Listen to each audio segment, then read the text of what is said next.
ಅವ್ರಿಗೆ, ಅವ್ರ ನಡ್ಡಾ ಅವ್ರಿಗೆ, ಇವರೆಲ್ಲ ನೋಡಬೇಕು. ಮನೆ ಒಳಗಡೆನೆ ಕೂತ್ಕೊಂಡು ಭ್ರಷ್ಟಾಚಾರ ಮಾಡ್ತಾರೆ ಅವರು. ಇಲ್ಲಿ ಯಾರೋ ವರ್ಗಾವಣೆ ಮಾಡಿದ್ರು, ಅಲ್ಲೆಲ್ಲ ತಗೊಂಡ್ರು, ಇಲ್ಲೇನೋ ಮಾಡಿದ್ರು ಅನ್ನೋ ಪ್ರಶ್ನೆನೇ ಇಲ್ಲ. ಮನೆ ಒಳಗೆ ಕೂತ್ಕೊಂಡು ಅವ್ರ ಕಾರ್ಯಕರ್ತರ ಹತ್ರ ಎಷ್ಟು ಮಾಧ್ಯಮಗಳಲ್ಲಿ ಬೆಳಗ್ಗೆಯಿಂದ ನಾನು ನೋಡ್ತಾ ಇದ್ದೀನಿ, ಎಲ್ಲ ಕೆಲಸನೂ ಅವರೇ ಮಾಡ್ತಾರಂತ. ಶಾಸಕರನ್ನ ಕಾಂಟ್ರಾಕ್ಟು ಅವ್ರದ್ದೇ, ಎಲ್ಲ ಅವ್ರದ್ದೇ. ಇವ್ರು ಬಂದ್ಬಿಟ್ಟು ಇವರು ನಾವು ಗುತ್ತಿಗೆದಾರರು ನೋಡಿ ಸೈನ್ ಮಾಡಿಕೊಂಡು ಹೋಗೋದಷ್ಟೇ ಆಚೆ ಕಡೆ. ಇದೆಲ್ಲ ಸಂದೇಶ ನೀವು ಮಾಧ್ಯಮದವರೇ ಕೊಟ್ಟಿರ್ತಕ್ಕಂಥದ್ದು. ಇದೆಲ್ಲ ಸಮಾಜಕ್ಕೆ ಉತ್ತಮ ಸಂದೇಶ. ಇಂಥವ್ರೆಲ್ಲ ಕಿತ್ತು ಒಗಿರಿ ಸಾಕು. ಇವರೆಲ್ಲ ಇಂಥವ್ರು ಬೇಕಾಗಿಲ್ಲ, ನಮ್ಮ ರಾಜ್ಯಕ್ಕೆ, ನಮ್ಮ ಜನರಿಗೆ ಬೇಕಾಗಿಲ್ಲ. ಎಲ್ಲ ದೊಡ್ಡ ದೊಡ್ಡ ಕ್ಷೇತ್ರಗಳು. ಹಿಂದೆ ಉತ್ತರಹಳ್ಳಿ ಕ್ಷೇತ್ರ, ನಂತರ ಮತ್ತೆ ಅದು ದೊಡ್ಡ ಕ್ಷೇತ್ರ ಆಗಿದೆ RR ನಗರ. ಸೊ ಹಾಗಾಗಿ ಅದನ್ನು ಕೂಡ ನಾನು ಸರ್ಕಾರದ ಗಮನವನ್ನು ನೋಡೋದಕ್ಕೆ, ಗಮನ ಸೆಳೆಯೋದಕ್ಕೆ ಬಯಸ್ತಾ ಇದ್ದೀನಿ. ಮತ್ತು ಮುನಿರತ್ನವ್ರು ಹೇಳಿದ್ದಾರೆ ಬೇಕಂತ ಹೇಳಿ ರಜದ ದಿವಸ ನಾನು ನಡೆಸಿಬಿಟ್ಟವ್ರೆ ಅಂತೇಳಿ. ನೀವು ರಜಾ ನೋಡ್ಕೊಂಡೆ ನೀವು ಹೇಳಿದಿರಿ ಅಂತ ಕಾಣುತ್ತೆ. ದಲಿತರಿಗೆ ಇದು ಮಾಡಿದ್ರೆ ನೀವು ಯಾವ ದಿವಸ ಗಳಿಗೆ ನೋಡ್ಕೊಂಡು ಹೇಳಿದ್ರೆ ಸ್ಟೇಟ್ಮೆಂಟ್ನ ಇದು ನೀವು ಮಾತಾಡುವಾಗ ನೀವು ನ್ಯಾಚುರಲ್ ಆಗಿ ತಾನೇ ಮಾತಾಡಿರೋದು. ನೀವು ರಜಾ ನೋಡ್ಕೊಂಡು ಸಿಗಾಕೊಂಡ್ರೆ ಅದಕ್ಕೆ ನಮ್ಮನ ಮೇಲೆ ಯಾಕೆ ಹೇಳ್ತೀರಿ? ಕಾಂಗ್ರೆಸ್ ಪಕ್ಷದ ಮೇಲೆ, ಸರ್ಕಾರದ ಮೇಲೆ ಯಾಕೆ ಹೇಳ್ತೀರಿ? ನೀವೆಲ್ಲ ಮೊದಲೇ ಜ್ಯೋತಿಷ್ಯ ಅವು ನೋಡ್ಕೊಂಡು ಮಾಡ್ತಕ್ಕಂಥವ್ರು. ಸೊ ಹಾಗಾಗಿ ನಾನು ತಮ್ಮ ಮುಖಾಂತರ ದಲಿತರ ಪರವಾಗಿ ನಾನು ಗಟ್ಟಿ ಧ್ವನಿನಲ್ಲಿ ಇವತ್ತು ಕೇಳ್ತಾ ಇದ್ದೀನಿ, ಮಾನ್ಯ ಮುನಿರತ್ನರವ್ರನ್ನ ಕೂಡಲೇ ಶಾಸಕ ಸ್ಥಾನದಿಂದ ವಜಾಗೊಳಿಸಿ, ಮತ್ತೆ ಈ ರಾಜ್ಯದಿಂದ ಗಡೀಪಾರು ಮಾಡಿ. ಇದು ನನ್ನ ಒಬ್ಬ ದಲಿತನಾಗಿ, ದಲಿತ SC ಕಾಂಗ್ರೆಸ್ಸಿನ, ಪರಿಶಿಷ್ಟ ಜಾತಿಯ ಕಾಂಗ್ರೆಸ್ಸಿನ ಅಧ್ಯಕ್ಷನಾಗಿ ನಾನು ಬಹಳ ಒಂದು ದಲಿತರ ಪರವಾಗಿ ನನ್ನ ಧ್ವನಿ ಎತ್ತುವುದು ನನ್ನ ದೊಡ್ಡ ಕರ್ತವ್ಯ ಆಗಿದೆ. ದಯಮಾಡಿ ಅವ್ರನ್ನ ಇವೆರಡೂ ಕೂಡ ಮಾಡಬೇಕು. ಶಾಸಕ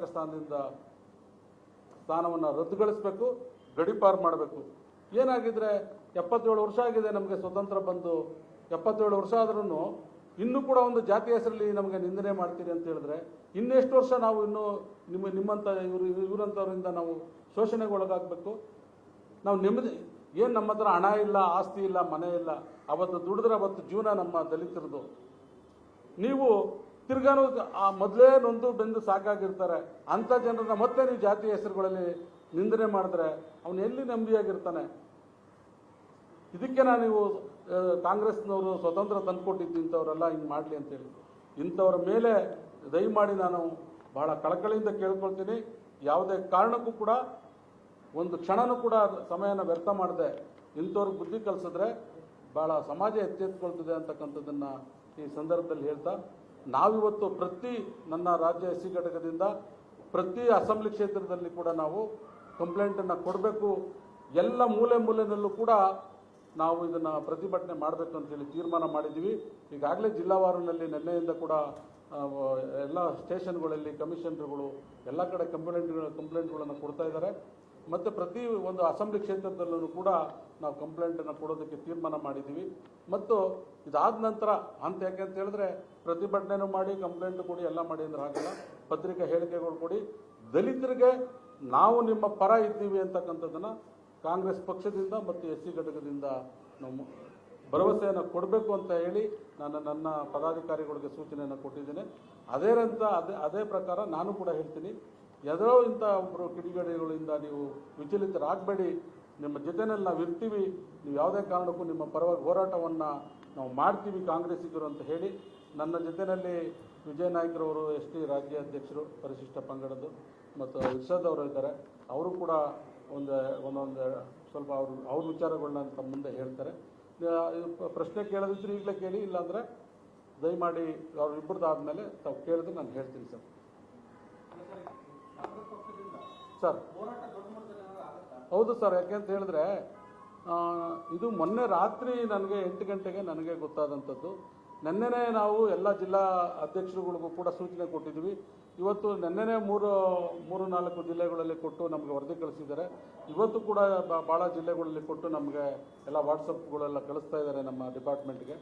ಇದಾದ ನಂತರ ನಾವು ಯಾವ ಸ್ಟೆಪ್ನಲ್ಲಿ ನಾವು ಮಾಡಬೇಕು? ಯಾಕೆಂತ ಹೇಳಿದ್ರೆ ಇವರು ಯಾರೋ ಅವ್ರ ಜೊತೆಲಿರೋರೇ ಹೇಳ್ತಾರೆ, ನಮ್ಮ ಮುನಿರತ್ನ ಅವರ ಜೊತೆಲಿ ಇದ್ದಾರಲ್ಲ, ಅವರೇ ಹೇಳ್ತಾರೆ, ಸರ್ ಇವತ್ತು ಆಗ್ತದೆ, ನಾಳೆಗೆಲ್ಲ ಮರೆತು ಬಿಡ್ತಾರೆ, ಒಂದು 6 ತಿಂಗಳು, 1 ತಿಂಗಳು, 2 ತಿಂಗಳಾದರೆ. ಸೊ ಹಾಗಾಗಿ ನಾನು ಹೇಳ್ತೀನಿ, ಯಾವುದೇ ಕಾರಣಕ್ಕೂ ಇದನ್ನು ನಾವು ದಲಿತರಿಗೆ ಆಗಿರ್ತಕ್ಕಂಥ ನೋವನ್ನು ಯಾರೇ ಕೈ ಬಿಟ್ಟರು ಕೂಡ ನಾವು ಪರಿಶಿಷ್ಟ ಜಾತಿಯ ವಿಭಾಗದವರು, ಪರಿಶಿಷ್ಟ ಪಂಗಡದ ಅಧ್ಯಕ್ಷರು, ಮೈನಾರಿಟಿಯವರು ಕೂಡ ನಮ್ಮ ಜೊತೆಯಲ್ಲಿ ನಿಲ್ತಾರೆ. ಹಿಂದುಳಿದ ವರ್ಗ ನಾವೆಲ್ಲ LDM ಪ್ರಕಾರ ನಾವೆಲ್ಲ ಜೊತೆಯಲ್ಲಿದ್ದೀವಿ, SC ST OBC ಮೈನಾರಿಟಿಯವರು. ಅದ್ರ ಪ್ರಕಾರ ನಾವು ಯಾರೇ ಕೈ ಬಿಟ್ಟರು ಕೂಡ ನಾವು ಇವ್ರ ಮೇಲೆ ಸರಿಯಾದಂಥ ಕ್ರಮ ತಗೊಳ್ಳೋವರೆಗೂ ಕೂಡ ನಾವು ಹೋರಾಟವನ್ನು ಮಾಡೇ ಮಾಡ್ತೀವಿ ಸರ್. ಸರ್ ಅದು ಇನ್ನೂ ಇಲ್ಲ. ಅಧ್ಯಕ್ಷರು ತಮಗೆ ಗೊತ್ತಿರುವಾಗ ಹೊರದೇಶದಲ್ಲಿದ್ದಾರೆ, ಅಮೆರಿಕಾದಲ್ಲಿ. ಬಂದ ನಂತರ ನಾವು ಕೂಡಲೇ ನಮ್ಮ ಕಾರ್ಯಾಧ್ಯಕ್ಷರಾಗಿರ್ತಕ್ಕಂಥ GC ಚಂದ್ರಶೇಖರ್ ಸಾಹೇಬರು, ಯಾಕಂತ ಹೇಳಿದ್ರೆ ನಮಗೂ ಕೂಡ ಇಡೀ ಮೊನ್ನೆ ತಾನೇ 10ನೇ ತಾರೀಕು ರಾಜ್ಯ ಮಟ್ಟದ ಸಭೆ ಮಾಡಿ ಕಳಿಸಿದ್ದೀವಿ ಎಲ್ಲ ನಮ್ಮ ಪಕ್ಷದ ಕಾರ್ಯಕರ್ತರು, ಮುಖಂಡರುಗಳಿಗೆ. ಕೂಡಲೇ ಅದನ್ನು ಕೂಡ ಕರೆದು ಎಲ್ಲ ಅಧ್ಯಕ್ಷರ ನೇತೃತ್ವದಲ್ಲಿ ಮಾಡಬೇಕಾ ಅಥವಾ GC ಚಂದ್ರಶೇಖರ್ ಸಾಹೇಬ್ರ ನೇತೃತ್ವದಲ್ಲಿ ಆಗಬೇಕಾ ಎಲ್ಲವನ್ನು ಕೂಡ ನಾವು ಹೇಳ್ತೀವಿ. ಈ ವರದಿನ ನಮ್ಮ AICC ಅಧ್ಯಕ್ಷರಾಗಿರ್ತಕ್ಕಂಥ ರಾಜೇಶ್ ಲೋಟಿ ಅವರು ಮತ್ತು K ರಾಜುರವರು, ನಮ್ಮ ಉಸ್ತುವಾರಿಗಳು, ಮತ್ತು ದಲಿತರೇ ಆಗಿರ್ತಕ್ಕಂಥ ಮಾನ್ಯ ಮಲ್ಲಿಕಾರ್ಜುನ್ ಖರ್ಗೆ ಸಾಹೇಬರು ಏನು ರಾಷ್ಟ್ರಾಧ್ಯಕ್ಷರಾಗಿದ್ದರೆ ಅವ್ರ ಗಮನಕ್ಕೆಲ್ಲ ತಗೊಂಡು ಬಂದು ಕೆಲಸವನ್ನು ಮಾಡ್ತೇನೆ. ಹಾಗಾಗಿ ಮಾನ್ಯ ಮುಖ್ಯಮಂತ್ರಿಗಳಿಗೆ ಮತ್ತು ನಮ್ಮ ಪರಮೇಶ್ವರ್ ಸಾಹೇಬರು ಗೃಹ ಮಂತ್ರಿಗಳಿಗೆ ತಮ್ಮ ಮುಖಾಂತರ ನಾನು ಎಲ್ಲೂ ಕೂಡ ಇದನ್ನು ಇದು ಕೊಡಬೇಡಿ, ಯಾಕೆಂತ ಹೇಳಿದ್ರೆ ದಲಿತರು ನಂಬಿಕೆಗಳು ಕಳ್ಕೊಂಡ್ರೆ ನಮಗೆ ಕಷ್ಟ ಆಗ್ತದೆ ಅಂತಕ್ಕಂಥದ್ದನ್ನು ಹೇಳ್ತೀನಿ ಸರ್. ಸರ್ ಎಲ್ಲ ಹಂತವಾಗಿ ಮಾಡ್ತೀವಿ ಸರ್. ಈಗ ನಾನು ಏನೇನು ಹೇಳಿದ್ದೀನಿ ಎಲ್ಲ ಕೂಡ ನಾನು ಇಲ್ಲಿ ಸಭೆಗೆ ಇದು ಪತ್ರಿಕಾಗೋಷ್ಠಿಗೆ ಬರೋಕ್ಕೆ ಮುಂಚೆ ಎಲ್ಲ ಮಾಡ್ಕೊಂಡು ಬಂದಿದ್ದೀವಿ. ಈಗ ನೀವೇನೇನು ಹೇಳಿದ್ದೀರಿ, ಈಗ ಯಾಕೆ ಅಂತ ಹೇಳಿದ್ರೆ ಅದನ್ನು ನಾವು ಸ್ಪೀಕರ್ಗಳಿಗೆ ಕೊಡಬೇಕಾಗ್ತದೆ, ಮತ್ತು ರಾಜ್ಯಪಾಲರಿಗೆ ಕೊಡಬೇಕು, ನನಗೆ ಗೊತ್ತಿಲ್ಲ, ರಾಷ್ಟ್ರಪತಿಗಳಿಗೆ ಕೊಡಬೇಕು. ಯಾಕೆ ಅಂತ ಹೇಳಿದ್ರೆ ಶಾಸಕ ಸ್ಥಾನ ರದ್ದು ಮಾಡೋದು ಇಲ್ಲಿ ಅಸಾಧ್ಯ ಅಂತ ಹೇಳಿ ನಾನು ತಿಳ್ಕೊಂಡಿದ್ದೀನಿ. ಇವ್ರಿಗೆ ಬೇಕಾಗಿರ್ತಕ್ಕಂಥದ್ದೆಲ್ಲನೂ ಕೂಡ ನಮ್ಮ ರಮೇಶ್ ಬಾಬುರವರು, ಮಾಧ್ಯಮದವರು, ಅವರು ಕೂಡ ವಕೀಲರು ಎಲ್ಲ ಕೂಡ ಇದ್ದಾರೆ. ನಾನು ಅವರು ಮತ್ತು ಪಕ್ಷದ ಎಲ್ಲ ಹಂತದ ಇವ್ರನ್ನ ಭೇಟಿ ಮಾಡಿ ಯಾವ ರೀತಿಯಲ್ಲಿ ಹೆಜ್ಜೆ ಇಡಬೇಕು ಅಂತಕ್ಕಂಥದ್ದನ್ನು ಮುಂದಿನ ದಿನದಲ್ಲೂ ಹಂತ ಹಂತವಾಗಿ ನಿಮ್ಮ ಜೊತೆಯಲ್ಲಿ ನಾವು ಇರ್ತೀವಿ ಸರ್. ನಿಮಗೆಲ್ಲ ವಿಚಾರ ತಿಳಿಸ್ತಾ ಇರ್ತೀವಿ.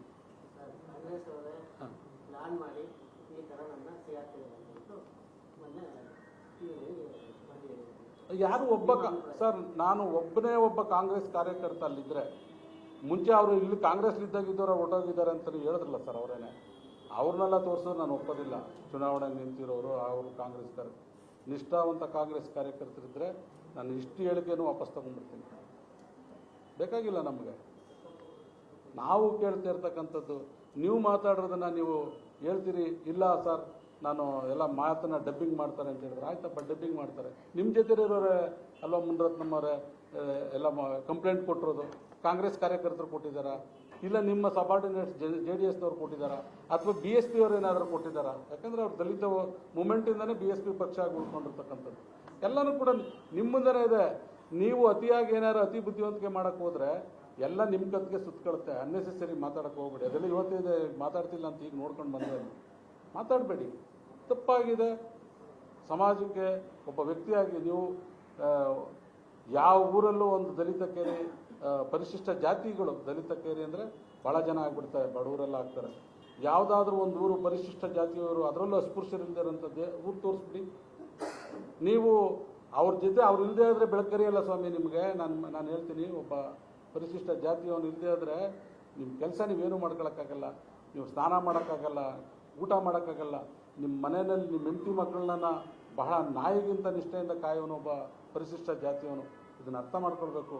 ಯಾವುದೇ ಒಂದು ವರ್ಗದ ಒಬ್ಬ ಶಾಸಕರು ಎಲ್ಲದಕ್ಕಿಂತ ಮೇಲಾಗಿ ನೀವು ಒಬ್ಬ ಶಾಸಕರಾಗಿ 1-2-3 ಸರಿ ಗೆದ್ದಿರ್ತಕ್ಕಂಥವ್ರು. ನಿಮ್ಮಿಂದ ನಾವು ಇದನ್ನು ನಿರೀಕ್ಷೆ ಮಾಡಿದ್ರೆ ಯಾರೋ ಸಾಮಾನ್ಯ ಜನ ಮಾಡಿದ್ರೆ ಪರವಾಗಿಲ್ಲ ಬಿಡ್ರಿ ಏನೋ ಅಂತ ಹೇಳಿ ಹೇಳ್ಬೋದು. ಒಬ್ಬ ಶಾಸಕರಾಗಿ ನೀವು ಎಲ್ಲ ವರ್ಗದ ಮತಗಳನ್ನು ಪಡ್ಕೊಂಡ್ಬಿಟ್ಟು ನೀವು ಇವತ್ತು ಇಷ್ಟು ಬೇಜವಾಬ್ದಾರಿ ತೋರಿಸಿದ್ದು ನಮಗಂತೂ ಖಂಡಿತವಾಗಿ ಹೇಳ್ತೀನಿ ಭಾಳ ನೋವಾಗಿದೆ ಸರ್. ಸರ್ ಅದೇ ಅವರು ಮೋಸ್ಟ್ಲಿ ನನಗೆ ಗೊತ್ತಿರೋಂಗೆ FSL ಎಲ್ಲ ಹೈದರಾಬಾದ್ಗೆಲ್ಲ ಹೋಗುತ್ತೆ ಅಂತ ಕಾಣುತ್ತೆ. ನಮ್ಮ ರಾಜ್ಯದಲ್ಲಿ ಇಲ್ಲ ಅದು. ಸೊ ಅದಕ್ಕೆ ನಾನು ನಮ್ಮ ಗೃಹ ಮಂತ್ರಿಗಳಿಗೆ ನಾನು ಮನವಿಯನ್ನು ಮಾಡಿದ್ದೀನಿ. ನಾಳೆ ಇದನ್ನು ಕೂಡ ಸೇರಿಸೇ ಕೊಡ್ತೀವಿ ಸರ್. ನಮ್ಮ ಇವತ್ತು ಅಥವಾ ನಾಳೆ ಅವ್ರಿಗೆ ಭೇಟಿ ಮಾಡಿಕೊಡುವಂಥ ನಮ್ಮ ಡೆಲಿಗೇಷನ್ ಹೋಗ್ತೀವಿ ರಾಜ್ಯ ಪರಿಶಿಷ್ಟ ಜಾತಿ ವಿಭಾಗದಿಂದ. ನಮ್ಮ ಸ್ನೇಹಿತರುಗಳನ್ನೂ ಕೂಡ ಕರಿತೀವಿ. ಹೋದಂಥ ಸಂದರ್ಭದಲ್ಲಿ FSLಗೆಲ್ಲ ಅವಕಾಶ ಕೊಡಬೇಡಿ. ನಾನು ಹೇಳಿದ್ನಲ್ಲ ಸರ್, ಯಾರು ಒಬ್ಬ ಈಗ ಅಟ್ರಾಸಿಟಿ ಕೇಸ್ಗಳೆಲ್ಲ ಹಂಗೆ ಬುಕ್ ಆಗೋದು. ಯಾರು ವಾಟ್ಸಪ್ ಹಿಡ್ಕೊಂಡು ಮಾಡ್ಕೊಂಡು ಯಾರು ಮಾಡಲ್ಲ. ಒಬ್ಬ ಸಾಕ್ಷಿ ಇದ್ರೆ ಸಾಕು, ಅವ್ರು ಹೇಳಿರೋದು ಸತ್ಯ ಅನ್ನೋದಕ್ಕೆ. ಅದೆಲ್ಲ ಆಲ್ರೆಡಿ ಅವ್ರ ಜೊತೆಲಿ ಇರೋರೆ ಮಾಡಿರೋದ್ರಿಂದ ನೀವು ಕೂಡಲೇ ಕ್ರಮವನ್ನು ವಹಿಸಬೇಕು ಅಂತೇಳಿ ಮಾನ್ಯ ಮುಖ್ಯಮಂತ್ರಿಗಳು ಮತ್ತು ಗೃಹ ಮಂತ್ರಿಗಳಲ್ಲಿ ಮತ್ತು ವಿಶೇಷವಾಗಿ ನಮ್ಮ ಸಮಾಜ ಕಲ್ಯಾಣ ಸಚಿವರಲ್ಲಿ. ಯಾಕೆಂತಂದರೆ ನಾವೆಲ್ಲ ಬರೋದು ಸಮಾಜ ಕಲ್ಯಾಣ ಸಚಿವರ ಅಂಡರಲ್ಲಿ. ದಲಿತರು ಅಂದರೆ ಅದೇನೆ ಸಮಾಜ ಕಲ್ಯಾಣ ಸಚಿವರಲ್ಲಿ ಮನವಿ ಮಾಡ್ತೀನಿ ಸರ್. ಸರ್, ಅಟ್ರಾಸಿಟಿ ಕೇಸ್ ಅನ್ನೋದು ತುಂಬ ಪ್ರಬಲವಾಗಿ ದಲಿತರು ನಂಬಿದ್ದಾರೆ ಸರ್. ಬಟ್ ಇದರ ನಾನ್ ಬೇಲೇಬಲ್ ಕೇಸ್ ಅಂತ ಹೇಳ್ತೀವಿ ಸರ್. ಬಟ್ ಇದರಿಂದ ಹೊರಗಡೆ ಬರುತ್ತಾರೆ ಅಂತಂದು ಕೆಲವು ಬಿಜೆಪಿ ನಾಯಕರು ಮಾತಾಡ್ತಾರೆ ಸರ್. ಇದಕ್ಕೆ ದಲಿತರು ಎಷ್ಟೋ ನಂಬಿಕೆ ಇಟ್ಟು ಕಾಂಗ್ರೆಸ್ ಪಕ್ಷ ನ್ಯಾಯ ಒದಗಿಸ್ತಾರೆ ಸರ್. ಇಲ್ಲ, ಅದು ನೋಡಿ ಸರ್, ಅದು ಅದರದ್ದೇ ಆದಂಥ ಆ್ಯಕ್ಷನ್ ಫೋರ್ಸ್ ಇದೆ ನನಗೆ ಗೊತ್ತಿರುವಾಗ. ಹಾಗಾಗಿ ಅದನ್ನು ಯಾಕೆಂತ ಹೇಳಿದ್ರೆ ಇದು ಶಾಸಕರಾಗಿರೋದ್ರಿಂದ ಅದು ಪ್ರತಿಯೊಂದೂ ಅವ್ರುಗಳೇ ಹೇಳಬೇಕಾಗ್ತದೆ. ಯಾಕೆಂದರೆ ಕಂಪ್ಲೇಂಟ್ ಕೊಟ್ಟರೋರು, ಅವ್ರ ಜೊತೆಯಲ್ಲಿ ಇರ್ತಕ್ಕಂಥವ್ರು, ಅವ್ರ ಪಕ್ಷದವರು, ಅವ್ರ ಕಾರ್ಯಕರ್ತರುಗಳು. ಸೊ ಹಾಗಾಗಿ ಮುಂದಿನ ದಿನದಲ್ಲಿ ಅಟ್ರಾಸಿಟಿ ಅಂತಂದರೆ ದಲಿತರಿಗೇನು ಅದೇನು ಹೊಸದೇನಿಲ್ಲ. ಆದರೆ ನಾವು ಅದು ಕಡಿಮೆ ಮಾಡೋಕ್ಕಾಗಲಿ ಅಥವಾ ನಿರ್ಮೂಲನೆ ಮಾಡೋಕ್ಕಾಗಲಿ ನಾವು ಪ್ರಯತ್ನ ಮಾಡಬೇಕು ಹೊರತು ಅದೇ ಒಂದು ಕೆಲಸ ಆಗಬಾರ್ದು. ಅಟ್ರಾಸಿಟಿ ಅಂತ ಎಷ್ಟೊಂದು ಮಾಡ್ತೀರಿ, ಒಬ್ಬರಿಗೆ ಅವಕಾಶ ಆಗ್ಬೋದು, ಇನ್ನೊಬ್ರಿಗೆ ಇದು. ಬಟ್ ಇಡೀ ದಲಿತ ವರ್ಗಕ್ಕೆ ಇದು ನೋವಾಗಿರ್ತಕ್ಕಂಥ ಸಂಗತಿ, ಇದು ಜಾತಿ ನಿಂದನೆ. ಸರ್ ಮಾತಾಡ್ತಾರೆ ಸರ್, ಇವರೊಂದು 5 ನಿಮಿಷ ತಗೊಳ್ಳಿ ಸರ್. ಬನ್ನಿ ಸೆಂಟ್ರಿಗೆ ಬನ್ನಿ.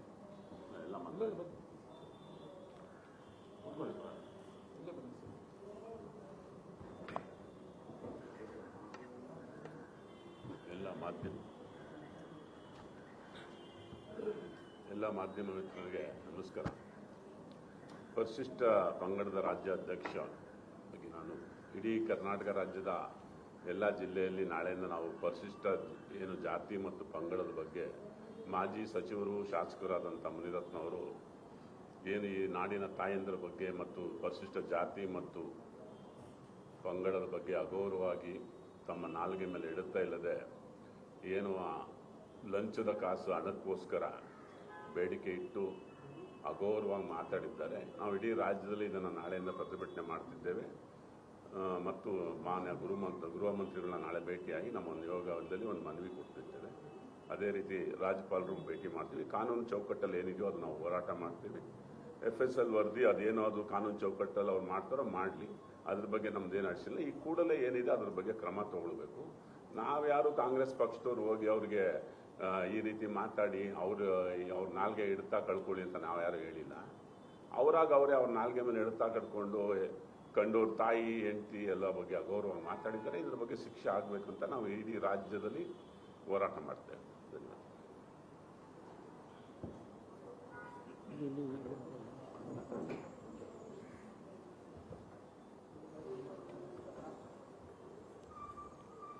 ಎಲ್ಲ ಮಾಧ್ಯಮದ ಮಿತ್ರರಿಗೆ ನಮಸ್ಕಾರ. ಇವತ್ತು ನನ್ನ ಹೆಸರು ಇರ್ಷಾದ್ ಅಹಮದ್ ಶೇಖು. ನಾನು ಕಾಂಗ್ರೆಸ್ ಪಕ್ಷದ ವಕ್ತಾರರು ಆಗಿದ್ದೇನೆ ಮತ್ತು ಅಲ್ಪಸಂಖ್ಯಾತ ಘಟಕದ ಉಪಾಧ್ಯಕ್ಷನಾಗಿ ಕೆಲಸವನ್ನು ಮಾಡ್ತಾ ಇದ್ದೇನೆ. ಪರಿಶಿಷ್ಟ ಜಾತಿ ಮತ್ತು ಪಂಗಡದ ಅಧ್ಯಕ್ಷರ ನೇತೃತ್ವದಲ್ಲಿ ಇವತ್ತಿನ ಪತ್ರಿಕಾಗೋಷ್ಠಿ ನಡೀತಾ ಇದೆ. ಇವತ್ತು ನಿನ್ನೆ ಘಟನೆ ನಡೆದಿದೆ, ಆ ಘಟನೆ ನಿಜಕ್ಕೂ ಸಮಾಜ ತಲೆ ತಗ್ಗಿಸುವಂಥ ಒಂದು ಘಟನೆ. ಯಾಕಂದರೆ ನಾವು ಯಾವ ಜಾತಿ ಸಮುದಾಯಕ್ಕೆ ಸೇರಿದವರು ಆಗೋದಕ್ಕಿಂತ ಮುಂಚೆ ನಾವು ಮನುಷ್ಯರು. ನಮ್ಮಲ್ಲಿ ಮೊದಲು ಮನುಷ್ಯತ್ವ ಇರಬೇಕಾಗ್ತದೆ. ಮಾನವೀಯತೆಯ ನೆಲೆಯಲ್ಲಿ ನಾವು ರಾಜಕಾರಣ ಮಾಡಬೇಕು.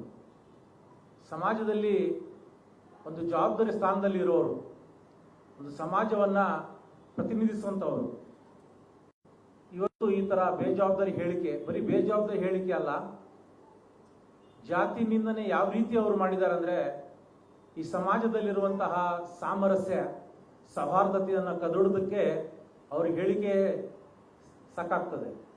ಯಾಕಂದರೆ ಇವತ್ತು ಏನು ರಾಜ್ಯದಲ್ಲಿ ಒಂದು ಒಳ್ಳೆಯ ಅಧಿಕಾರ, ಒಂದು ಒಳ್ಳೆಯ ಅಭಿವೃದ್ಧಿ ಪರ ಜನರ ಅಭಿವೃದ್ಧಿವೇ ಸರ್ವಾಂಗೀಣ ಅಂತ ಏನು ಭಾವಿಸಿ ಇವತ್ತು ಕಾಂಗ್ರೆಸ್ ಸರ್ಕಾರ ಆಡಳಿತವನ್ನು ನಡೆಸ್ತಾ ಇದೆ, ಅದೆಲ್ಲೋ ಒಂದು ಕಡೆ ಡಿಸ್ಟರ್ಬ್ ಮಾಡಬೇಕು ಅಥವಾ ಅಲ್ಲಿ ಒಂದು ಸಾಮರಸ್ಯವನ್ನು ಕದಡುವಂತಹ ವಾತಾವರಣ ಸೃಷ್ಟಿ ಮಾಡಬೇಕು ಅನ್ನೋ ಒಂದು ಉದ್ದೇಶದಿಂದ ಇವತ್ತು ಅವರು ಏನು ಪರಿಶಿಷ್ಟ ಜಾತಿ ಆಗಿರ್ಬೋದು ಅಥವಾ ಯಾವುದೇ ಸಮಾಜ ವರ್ಗದವರಾಗಿರ್ಬೋದು, ಒಂದು ಆರೋಗ್ಯಕರ ಸಮಾಜದಲ್ಲಿ ನಾವು ಇವತ್ತು ಬದುಕ್ತಾ ಇದ್ದೀವಿ. ಸೊ ಅಂತಹ ಸಮಯದಲ್ಲಿ ಇಂತಹ ಒಬ್ಬ ಜವಾಬ್ದಾರಿಯುತ ಸ್ಥಾನದಲ್ಲಿರುವ ಒಬ್ಬ ಶಾಸಕ ಹೇಳಿಕೆ ನೀಡ್ತಾನಂದ್ರೆ